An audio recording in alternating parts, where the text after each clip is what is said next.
Oi, oi, tudo bem, gente? Bom dia, boa tarde, boa noite, não sei que hora você está assistindo esse vídeo, mas estou aqui mais uma vez, em obediência, para compartilhar um pouco mais daquilo que Deus tem feito, falado, corrigido na minha vida. E hoje eu queria compartilhar com vocês uma prática que eu tenho, há muitos anos, na verdade, e o que Deus tem me explicado a partir dessa prática, assim, como eu posso melhorar. Porque sempre na virada do ano, né, entre um ano e outro, eu gosto de fazer uma reflexão daquilo que se passou naquele ano, as metas, atingiu ou não, até porque a gente muda muito de um ano para o outro, né? As nossas prioridades, enfim. E aí eu gosto de fazer um planejamento também do ano seguinte a partir dessa reflexão. Sempre fiz, já tem alguns anos que eu fiz. Inclusive, neste ano, eu decidi elaborar algo mais concreto e elaborei um material, ficou bem legal para poder ter essa reflexão do ano que passou e o planejamento do ano seguinte. Se você tem interesse, é totalmente gratuito. A gente tá dando lá no To Call Home, vou colocar o arroba aqui, que aí você pode nos seguir lá, que a gente vai enviar para você de forma gratuita. Eu acho que pode ajudar muita gente a se planejar, a se orientar. Apesar que o ano, né, já começou, já estamos no segundo ano do mês, mas deixo aqui também essa indicação. Mas enfim, não era esse o ponto que eu queria trazer aqui. Eu sempre faço anualmente esse planejamento. Mas em muitas ocasiões eu fiquei frustrada, porque eu fazia um planejamento e chegava no final do ano, nada daquilo que eu coloquei aconteceu. Ou poucas coisas do que eu coloquei aconteceram.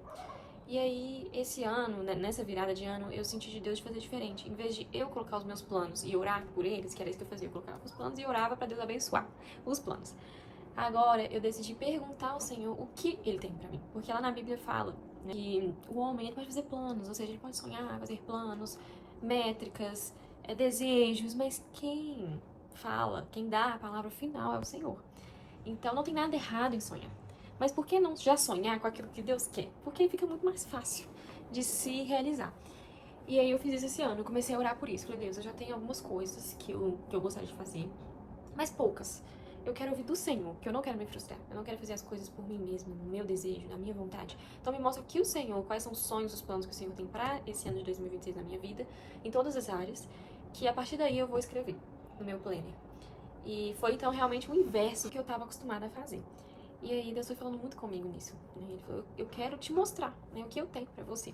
E aí eu confesso que no final de dezembro, que é quando eu normalmente sento pra fazer, né, eu fiz as reflexões e tal, mas eu não tinha as respostas para o planejamento de 2026. Eu tinha perguntas, eu não tinha resposta, eu tinha perguntas do que o Senhor quer pra mim nesse ano. Né, o que eu vou fazer com a minha carreira? Eu tô num momento de transição de carreira. Como que o Senhor quer me usar na minha profissão? De que forma? Em que lugar? Em que tipo de modalidade de trabalho? Enfim, eram perguntas. E aí eu tomei uma atitude, então, de deixar em branco a parte do planejamento.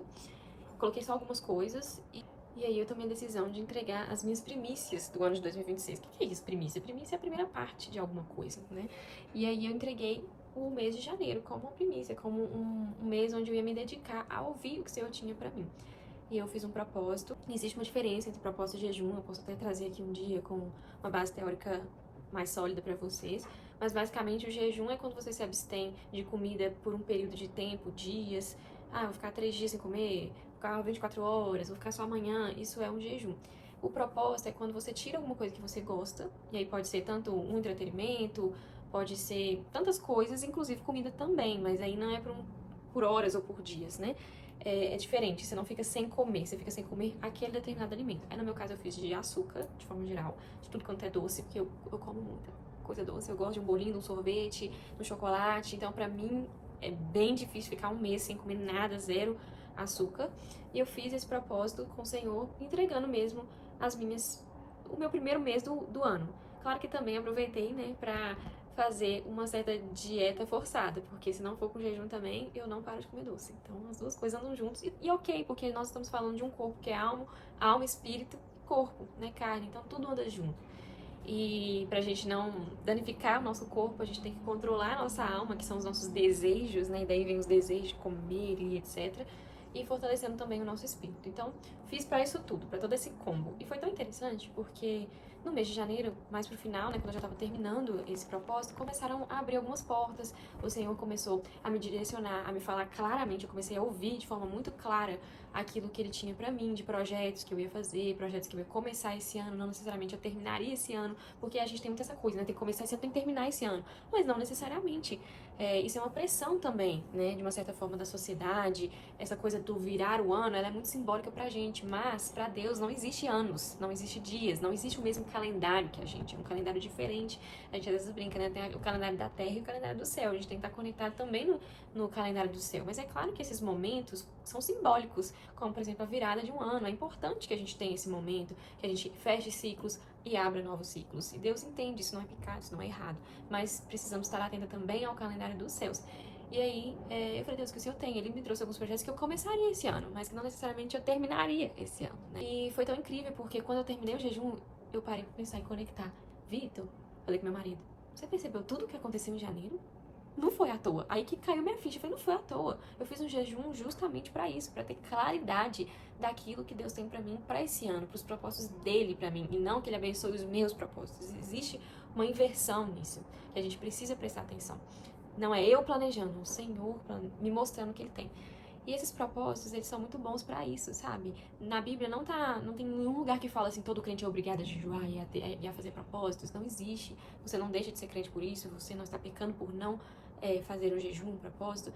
Mas eu falo que o propósito e o jejum, eles são como se fosse uma limpeza do canal entre você e Deus, assim, de forma bem simplória. É a forma como eu vejo. É como se as coisas ficassem mais claras, né? Como se você conseguisse ouvir melhor, limpar a cerinha do ouvido espiritual, basicamente. E aí até aconteceu uma coisa interessante, que eu fiquei pensando que poderia ser uma metáfora didática pra vocês. E tocou no meu coração isso, porque um exemplo assim, vocês vão entender uma coisa diária, mas que falou comigo. Por quê? Aqui em casa tem uma geladeira. Todas as casas têm uma geladeira, né? E só que a geladeira aqui de casa, eu venho percebendo que ela tem um ruído muito alto, assim, um barulho mais alto do que o normal. Só que é porque a geladeira tem aquele sistema de liga e desliga, né? Ela fica um tempo ligada, depois ela desliga e vai alternando. Não sei explicar se é minutos, se é horas, mas todo mundo tem uma geladeira sabe que isso acontece. E aí, meu escritório é bem perto da cozinha. Então, eu tô ali, tô trabalhando, tô fazendo minhas coisas e aquele ruído tá ali. Aquele barulho alto daquela geladeira ligada. Só que eu não percebo quando ela está ligada. Eu percebo quando ela desliga. Quando ela desliga, o sistema normal, né, de desligar, o barulho cessa. E eu falo, que alívio. Essa geladeira tava muito alta. E eu nem tava percebendo tão alto que ela tava. Né? Eu tinha que falar mais alto, tinha que, se eu estivesse assistindo alguma coisa, a televisão tinha que pôr mais alto pra eu conseguir ouvir, porque o ruído tava ali, mas eu não estava percebendo o ruído. E aquilo ali falou comigo. Eu falei assim, gente, não é isso a nossa vida com Deus muitas das vezes? Tem um ruído, que é o ruído do mundo, que é o ruído de tantas vozes, de tanta gente falando na nossa cabeça, de tanta informação, rotina, tanta coisa nos atropelando, aquele ruído, a gente não percebe, a gente vai vivendo e aquele ruído tá ali, aquele ruído tá ali. Só que na hora que desliga, a gente percebe o alívio e a diferença que faz. Porque a gente consegue ouvir as coisas de forma mais clara. Então Deus ministrou isso ao meu coração, que muitas vezes a gente vive desta forma, com ruído constante, sem perceber esse ruído, sem perceber o tanto que ele atrapalha. Mas quando a gente para, a gente ora, a gente faz um jejum, a gente busca, né, um propósito ali diante de Deus, dedica um mês, um dia, um tempo em oração, começa a limpar esse canal, começa a eliminar esse ruído e você pode ouvir com mais claridade. Então, se eu pudesse sugerir, indicar, aconselhar vocês a fazer, eu super aconselho. Em vários momentos da minha vida, eu precisei desses propósitos de jejum para discernir o que Deus tinha para mim. E eu tenho muito testemunho nesse aspecto, depois eu posso até compartilhar com vocês em um outro momento, mas é muito importante limpar esse ruído. E também perguntar ao Senhor. Então, acho que os dois temas desse vídeo, na verdade, achei que ia ser um só, mas na verdade são dois, né? Primeiro, essa coisa do limpar esse ruído com o Senhor para várias áreas da sua vida. Não é só sobre o que Ele tem para mim nesse ano, é sobre tudo. Às vezes você tem uma decisão super importante para fazer e você precisa limpar esse ruído. Você precisa ouvir de forma clara o que o Senhor tem.